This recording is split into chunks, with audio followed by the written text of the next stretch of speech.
Hello Rekha. சொல்லு மலர். என்ன இப்போ கால் பண்ணிருக்க? செமஸ்டர் ரிசல்ட் வந்துருச்சுடி. அத சொல்லதான் உனக்கு கால் பண்ணேன். சரி வைக்கிறேன். என்ன அதுக்குள்ள ரிசல்ட் வந்துருச்சு? ரிசல்ட்ட காலையில பாத்துக்குவோம்.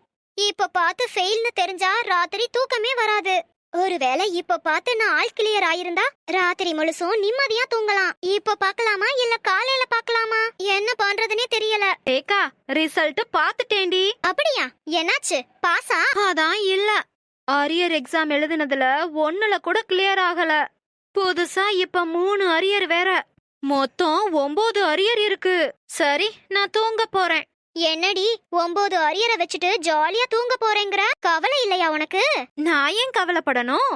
இவ்ளோ நேரம் நான் சொன்ன ரிசல்ட் உனக்கு. நான் ஆல் கிளியர். என் ரிசல்ட்ட எதுக்கு அவ பாக்குறா? அவளோட ரிசல்ட்ட மட்டும் பார்த்தா பத்தாதா? என் தூக்கத்தை கெடுத்துட்டா.